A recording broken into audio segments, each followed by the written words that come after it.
মঞ্চতে নিজৰ শ্ৰেষ্ঠতম উপস্থাপন কৰি বিহু নাচেৰে আমাক সকলোকে মোহিত কৰি বিচাৰকৰ সৰ্বাধিক নম্বৰ পাই বিহু সম্ৰাজ্ঞীৰ খিতাপেৰে বিভূষিত কেয়া আমাৰ সকলোৰে চেনেহৰ বিহু সম্ৰাজ্ঞীৰ উপাধিৰে বিভূষিত বিহুৱতীসকল আমাৰ মাজত আছে মই সকলোৰে মনৰ উমান ল'ম একেবাৰে চমুকৈ প্ৰথমতে ৰূপা বাইদেউৰ ওচৰলৈ আহিছোঁ ইতিমধ্যে আমি বাইদেউৰ কথা তলৰ পৰাই শুনিলে যে দেখাই নাছিলে আয়ো গোটেইজনী একেবাৰে ৰাধাচূড়া ফুল হৈ আহিছে বৰ মৰম লাগিছে দেই মই মাইক্ৰফোনটো দিছোঁ আপোনাক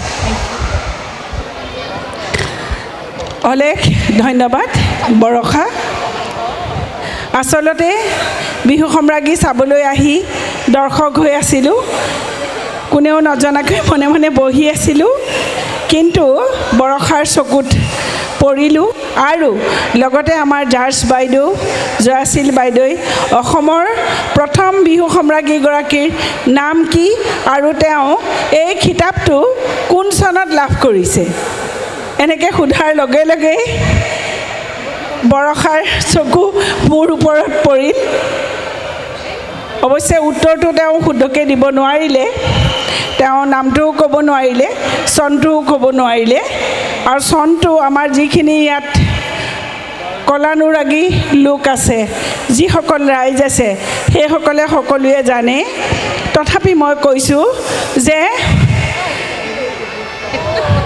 লতাশিল বিহু সন্মিলনী 1952 চনত স্থাপিত আৰু 1985 চনত ইয়াৰ আগতে কুঁৱৰী পাতিছিল ৰাণী পাতিছিল অনুষ্ঠিত কৰিছিল বা প্ৰতিযোগিতা কৰিছিল কিন্তু 1985 চনত প্ৰথমবাৰৰ বাবে বিহু সম্ৰাজ্ঞী অনুষ্ঠিত কৰিছিল আৰু এই বিহু সম্ৰাজ্ঞীত যিসকলে অসমৰ বিভিন্ন মঞ্চত বিহু ৰাণী বিহুৱতী আৰু বিহু কুঁৱৰী খিতাপ লাভ কৰিছে সেইসকলেহে ইয়াত জইন কৰিব পাৰিব বুলি কোৱা হৈছিলে আৰু এইখিনিতে উল্লেখ কৰোঁ আজিকালি সেইটো হয়নে নহয় মই পিছে গম নাপাওঁ যে ৰাতিপুৱা আমাৰ বাছনি কৰা হৈছিলে সেইবাৰ ৰাতিপুৱা আমাৰ বাছনি কৰিছিলে তাত প্ৰায় 48 গৰাকী বিহুৱতী আহিছিল অসমৰ ইমূৰৰ পৰা সিমূৰৰ পৰা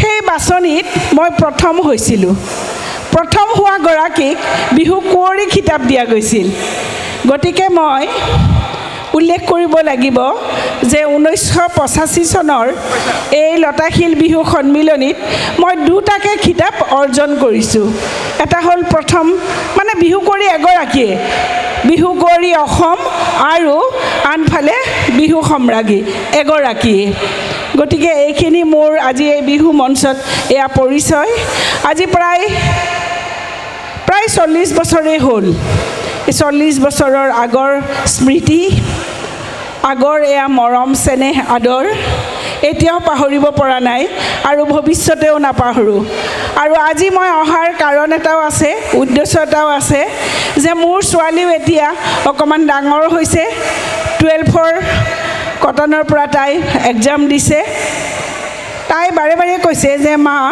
ব'লা না বিহু সম্ৰাজ্ঞী সন্মুখৰ পৰা চাওঁ মই অকণমানো সময় নষ্ট নকৰি লৈ আহিছোঁ তাইক মই সন্মুখৰ ফালৰ পৰাই আচলতে এই বিহু সম্ৰাজ্ঞীসকলৰ নাচ দেখুৱাম বুলিয়ে লৈ আহিছোঁ আৰু তাই খুব সুখী হৈছে এনেকৈ চাইছে গতিকে বৰষাই এই সুযোগতে আমাৰ গোটেই সম্ৰাজ্ঞীখিনিক এনেকৈ অকণমান ক'বলৈ সুযোগ দিয়াৰ বাবে তেওঁক ধন্যবাদ দিছোঁ আৰু পুনৰবাৰ ৰাইজৰ কুশল হওক মংগল হওক ভালে থাকক নিৰোগী হৈ থাকক লগতে আমিও নিৰোগী হৈ থাকোঁ এই কৈ মোৰ বক্তব্য সামৰণি মাৰিছোঁ ধন্যবাদ ধন্যবাদ ৰূপা বাইদেউ মই যদি আমাৰ এই বিহুৰ বাকৰিত বিহুৱা যিসকল আছে মই কেইগৰাকীমানক মঞ্চলৈ আহিবলৈ অনুৰোধ জনাইছোঁ অকণমান এই বহাগৰ বতৰত যদি আমি বিহু সম্ৰাজ্ঞীসকলৰ এপাক নাচ এই মঞ্চত নেদেখোঁ আমাৰ লগত আহি উপস্থিত হৈছেহি বিহু সম্ৰাজ্ঞী কৰবী গগৈ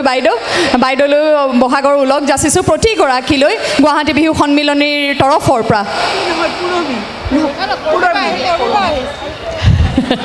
গুৱাহাটী বিহু সন্মিলনীৰ তৰফৰ পৰা মহাৰজত জয়ন্তী বৰ্ষ যদিও বা আমি আৰু বেলেগ ধৰণৰে ভাবিছিলোঁ উদযাপন কৰিবলৈ, মই বাৰে বাৰে কৈ নাথাকোঁ। ইয়াৰ কাৰণটো সকলোৱে গমেই পাইছে যে আমি যেনেকৈ বিগত বৰ্ষত কৰিছিলোঁ ঠিক তেনেদৰে অনুষ্ঠান আগুৱাই লৈ আহিলোঁ। এইবাৰো বিশেষভাৱে একো কৰা নহ'ল, যদিও বা বিহু পতাৰে আচলতে খুব মানে বিহু পাতিম নাপাতিম তেনেধৰণৰ এক পৰিৱেশ আছিলে।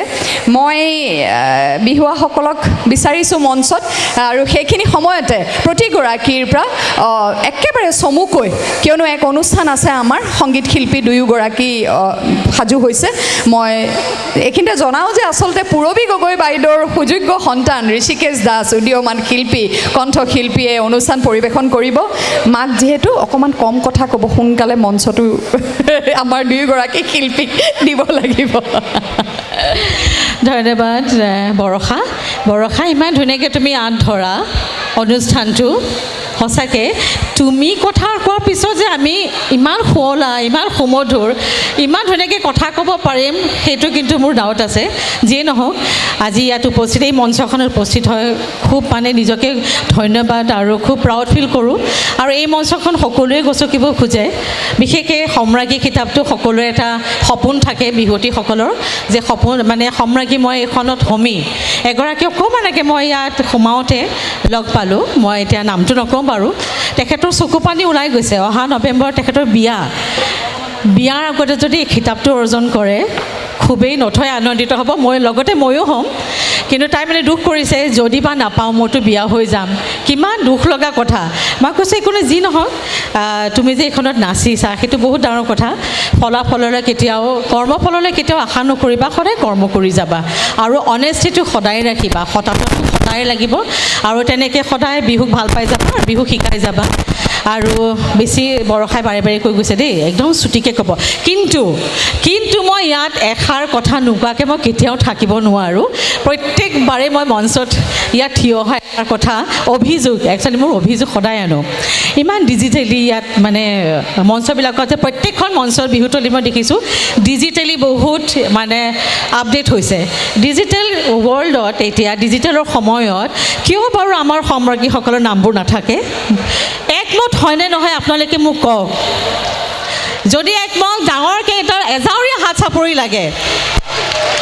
প্ৰত্যেকবাৰ এই অভিযোগ আনিছোঁ। বৰষাই কিন্তু মোক কথা দিছিলে যে ইয়াত আমাৰ প্ৰত্যেকৰ ডিজিটেলি যদি নামবোৰ গৈ থাকে, ইয়াতে এখন স্ক্ৰীণ, ইমান ধুনীয়াকৈ স্ক্ৰীণ লগাইছে হয় নাই, ইয়াত যদি প্ৰত্যেকৰ যদি নামবিলাক গৈ থাকে তেতিয়া আমি ইমান মানে ভাল পাম। কিবা এটা যে আমাৰ সাৰ্থক হৈছিল জীৱনত, সেইটো সদায় থাকি যাব। আকৌ এইটো পুনৰবাৰ আৰু শেষৰবাৰ মই অভিযোগ আনিলোঁ। আৰু এই সাংস্কৃতিক সম্পাদকৰো ইয়াত বহুত কৰণীয় কাম থাকে। অকল সংস্কৃতি, ইয়াত বিহু সম্ৰাজ্ঞী বা বিহুখন পাতি ইয়াত কাম শেষ নহয়। কালি বাৰু ৰেষ্ট লওক সকলোৱে, পৰহিৰ পৰা কিন্তু এই কামটোত তেওঁলোকে নিয়োজিত হওক। এই সম্ৰাজ্ঞীসকলে কি কৰিব মই নাজানো। একমত হয়নে? হাত দাঙি দিয়া। ধন্যবাদ।